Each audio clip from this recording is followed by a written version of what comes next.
जब से दिल्ली में आम आदमी पार्टी की सरकार बनी है, दिल्ली के 2 करोड़ लोगों के साथ मिलके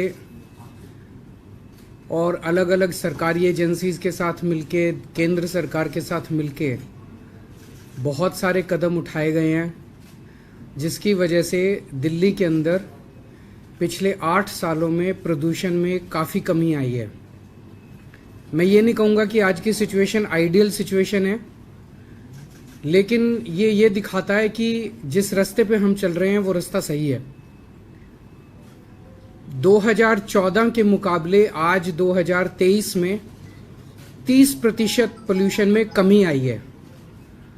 अमूमन देखने में आया कि अन्य राज्यों में या अन्य शहरों में समय के साथ प्रदूषण बढ़ा है, विकास की एक्टिविटीज़ के साथ प्रदूषण बढ़ा है, लेकिन दिल्ली में 30% पोल्यूशन की कमी है। 2014 में PM 2.5 149 होता था, आज PM 2.5 103 है।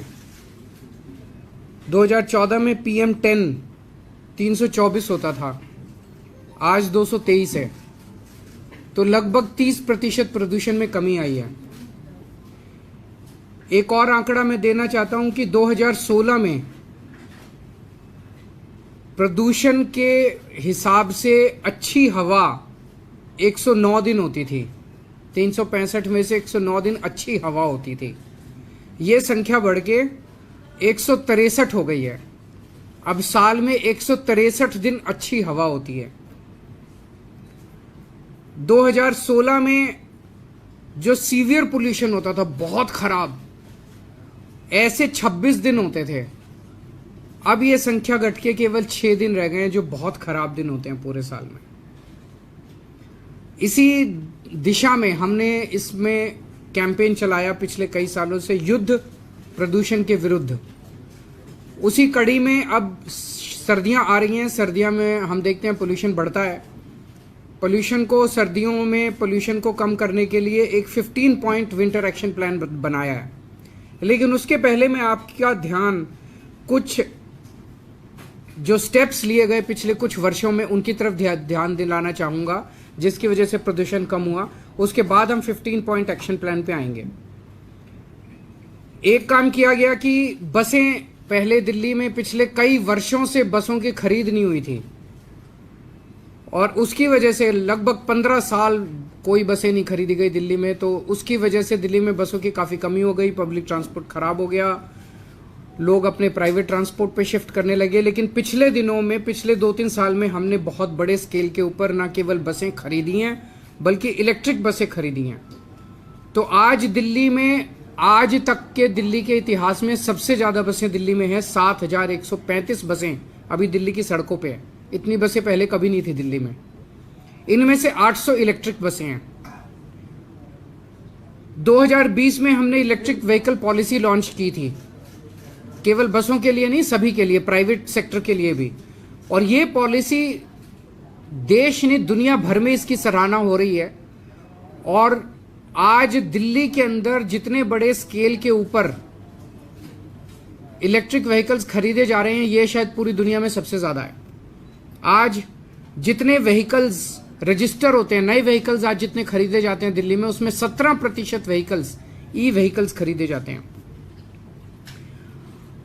जैसे जैसे विकास होता है वैसे वैसे पेड़ कटते हैं, सड़कें बनती हैं, बिल्डिंग्स बनती हैं। और देखा गया कि अलग अलग शहरों के अंदर जैसे जैसे विकास होता है वैसे वैसे जो हरित क्षेत्र है उसमें कमी आती है, पेड़ों में कमी आती है। दिल्ली में उल्टा हो रहा है। दिल्ली में 2013 में 20% पेड़ थे, जो कि अब बढ़ के 23% हो गए हैं। कम होने की बजाय 3% बढ़ गए हैं। ये बड़े शहरों में अगर लिया जाए तो ये सबसे ज्यादा दिल्ली के अंदर आज ग्रीन कवर है। एक हमने ट्री ट्रांसप्लांटेशन पॉलिसी बनाई थी। कई बार हमें अलग अलग प्रोजेक्ट्स, बड़े प्रोजेक्ट्स के लिए पेड़ काटने की अनुमति देनी पड़ती है। कई पेड़ ऐसे होते हैं जो कई कई साल, कई कई 100 200 साल पुराने पेड़ होते हैं, बड़े बड़े पेड़ होते हैं, घने पेड़ होते हैं। ऐसे पेड़ों को अगर काट दिया जाए तो बहुत गलत है। तो हमने ये कंपलसरी कर दिया कि उसे आपको काटना नहीं है, उसे आप जड़ों के साथ आप उसको निकालेंगे और कहीं और ले जाके उसको लगा देंगे।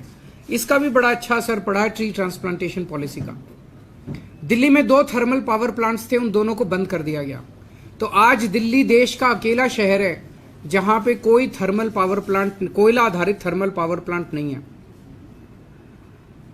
डस्ट पोल्यूशन करने वालों के ऊपर खूब हैवी जुर्माना लगाया जा रहा है और वेब पोर्टल के जरिए उनका रियल टाइम मॉनिटरिंग की जा रही है। 1727 रजिस्टर्ड इंडस्ट्रियल यूनिट्स हैं दिल्ली में। पहले ये पोल्यूटिंग फ्यूल यूज करती थी, अब इन सबको पीएनजी, पाइप्ड नेचुरल गैस पे शिफ्ट कर दिया गया। पहले दिल्ली में लंबे लंबे पावर कट लगा करते थे हमारी सरकार बनने के पहले, 7-7 8-8 घंटे के। लोगों को जनरेटर चलाने पड़ते थे, उस जनरेटर से धुआं उठता था। अब दिल्ली में 24 घंटे बिजली आती है जिसकी वजह से कोई धुआं नहीं उठता, कोई जनरेटर का इस्तेमाल की जरूरत नहीं पड़ती। और केंद्र सरकार ने दिल्ली के दोनों तरफ पेरिफेरल एक्सप्रेसवे बनाए हैं, तो जो व्हीकल्स दिल्ली के लिए डेस्टाइंड नहीं है, दिल्ली में उनका काम नहीं है, और पहले दिल्ली से केवल क्रॉस करके यूपी जाया करते थे या यूपी से, वो व्हीकल्स अब पेरिफेरल एक्सप्रेसवे इस्तेमाल करके निकल जाते हैं। वो दिल्ली के अंदर एंटर नहीं करते, जिससे पोल्यूशन में कमी आई है। अब हम आते हैं इस साल के विंटर एक्शन प्लान पे। 15 पॉइंट विंटर एक्शन प्लान है। पहला पॉइंट है कि हमने 13 हॉटस्पॉट्स आइडेंटिफाई किए हैं जहां पोल्यूशन ज्यादा होता है। हर हॉटस्पॉट के लिए एक स्पेशल एक्शन प्लान बनाया गया है और उसके लिए एक वॉर रूम बनाया गया है। 13 स्पेशल टीम्स बनाई गई हैं और वहां पे पोल्यूशन को डाउन रखने के लिए स्पेशल फोकस किया जाएगा। दिल्ली में पराली जलाने को कम करने के लिए पूसा द्वारा बनाया गया बायोडिकम्पोजर पिछले 3 सालों से हम इस्तेमाल कर रहे हैं। उसके नतीजे काफ़ी अच्छे आए हैं। पिछले साल हमने 4400 एकड़ में बायोडिकम्पोजर का इस्तेमाल किया था। इस साल 5000 एकड़ में बायोडिकम्पोजर का इस्तेमाल किया जाएगा। डस्ट पोल्यूशन को कम करने के लिए कई सारे स्टेप्स उठाए हैं।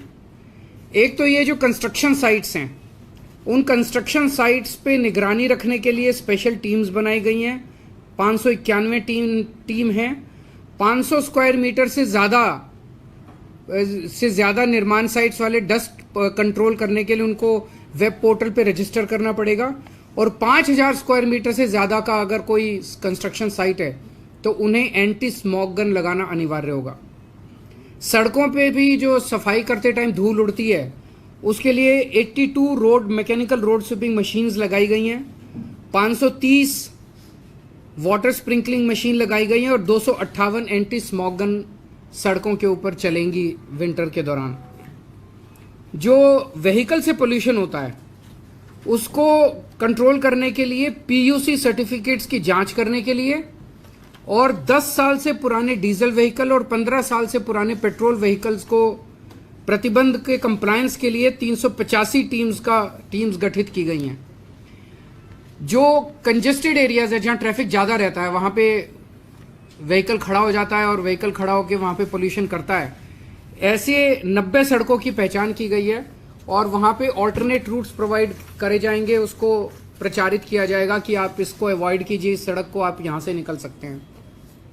खुले में कूड़ा जलाने पे प्रतिबंध है और 611 टीमों का गठन किया गया है जो इसके ऊपर निगरानी रखेंगी। मैंने जैसे कहा कि 1727 इंडस्ट्रियल यूनिट्स हैं रजिस्टर्ड, जो कि अब पीएनजी नॉन पोल्यूटिंग फ्यूल का इस्तेमाल कर रही हैं। इसकी निगरानी के लिए 66 टीमों का गठन किया गया है। एक ग्रीन वॉर रूम बनाया गया है 24 घंटे, जिसके जरिए निगरानी रखी जाएगी। ग्रीन दिल्ली ऐप जो लॉन्च किया गया था उसका बड़ा सक्सेसफुल रिस्पांस रहा है। 3 साल पहले लॉन्च किया गया था। इसमें लगभग 70,000 शिकायतें आईं, जिसमें से 90% 63,000 शिकायतों का निपटारा कर दिया गया है।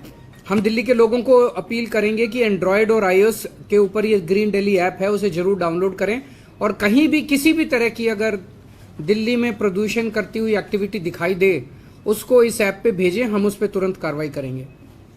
Real time source apportionment study IIT Delhi और DPCC के साथ की जा रही है और उसके लिए राउज एवेन्यू में सर्वोदय बाल विद्यालय में एक सुपर साइट बनाई गई है। उसके जो डेटा है उसके साथ उसको इस्तेमाल करके हम जगह जगह एक फोकस्ड तरीके से एक्शन बना कर पाएंगे। पटाखों के ऊपर फिर से इस साल प्रतिबंध लगाया गया है और ग्रीन कवर बढ़ाने के लिए टोटल 1 करोड़ से ज्यादा नए पौधे लगाए जाएंगे, जिसमें से 52 लाख पौधे दिल्ली सरकार लगाएगी। इको वेस्ट के लिए, ई वेस्ट के लिए 20 एकड़ जमीन पे होलंबी कला में एक ई वेस्ट पार्क बनाया जा रहा है और उसमें गति तेज लाने के लिए कंसल्टेंट की नियुक्ति कर दी गई है। जन जागरूकता अभियान चलाया जाएगा जिसमें run against pollution, red light on, गाड़ी ऑफ, ये सब कैंपेन्स चलाए जाएंगे। पोल्यूशन कोई बाउंड्रीज नहीं देखता। हरियाणा की हवा इधर दिल्ली आती है, दिल्ली की हवा यूपी जाती है। तो आसपास के सभी स्टेट्स के साथ मिलके हमारी कोशिश है कि हम पोल्यूशन की पोल्यूशन को कम करें। इसमें सेंट्रल CAQM जो है उसके साथ भी मिलके, centre for science and environment का डेटा बताता है कि दिल्ली में जो पोल्यूशन है वो 31% दिल्ली के इंटरनल सोर्सेज की वजह से है और 69% जो है वो बाहर के सोर्सेज की वजह से है। तो बाहर के आसपास के स्टेट से हमारी अपील है कि जितने दिल्ली में व्हीकल्स आते हैं वो CNG के ऊपर करें। दिल्ली में आसपास के जो एरियाज हैं, दिल्ली के NCR के एरियाज हैं, वहाँ पे पोल्यूटिंग फ्यूल वाली इंडस्ट्रीज को PNG में शिफ्ट किया जाए। ईंट भट्टे वाले जो हैं, ईंट भट्टे को जिगजैग टेक्निक होती है जिसमें पोल्यूशन नहीं होता, उस पर शिफ्ट किया जाए।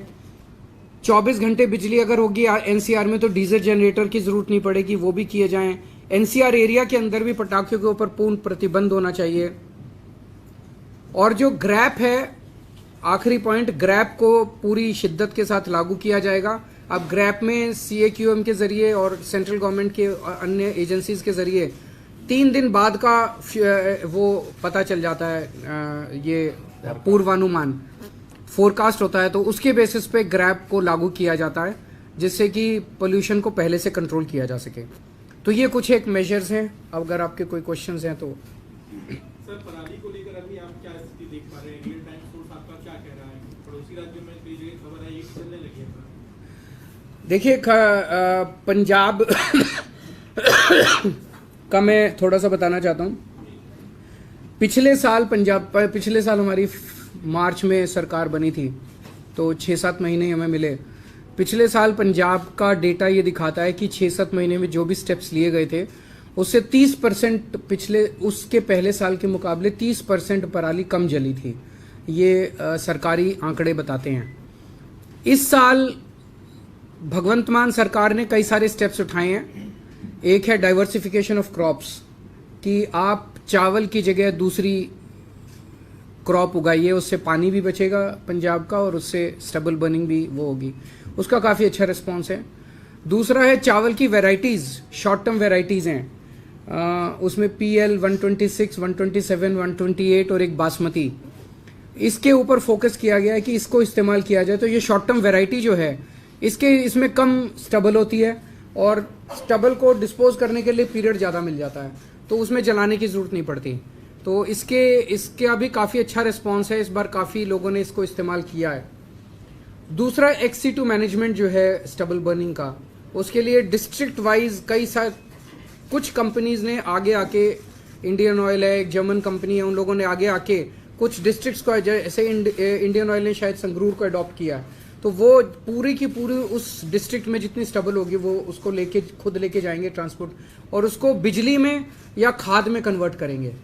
तो इस तरह के कई सारे और स्टेप्स लिए गए हैं।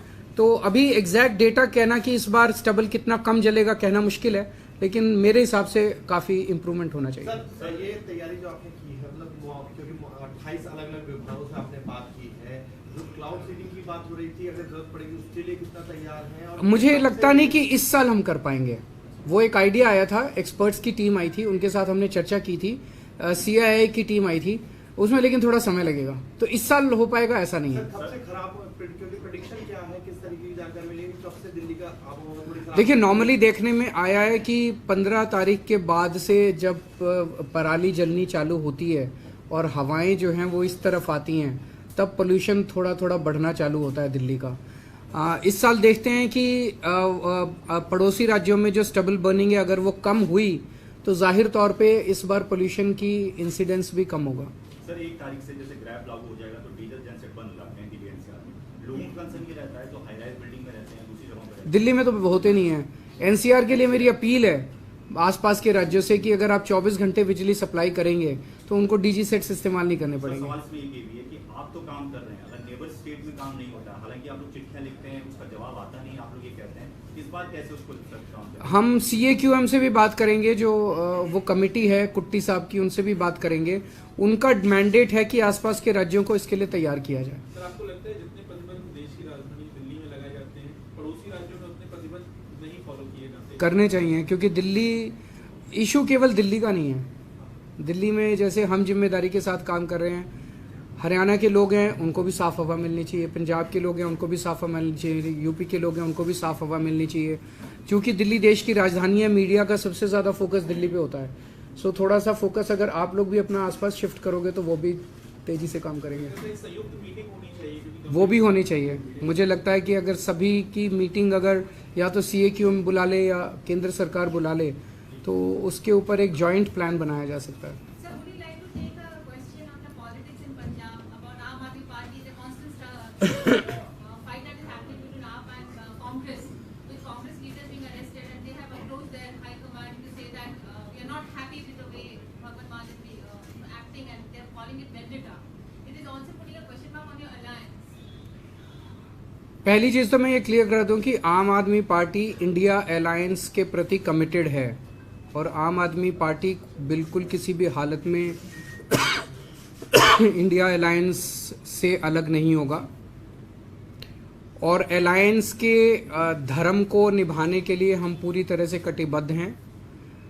कल मैंने सुना था कि नशे की वजह से किसी पर्टिकुलर नेता या किसी पर्टिकुलर व्यक्ति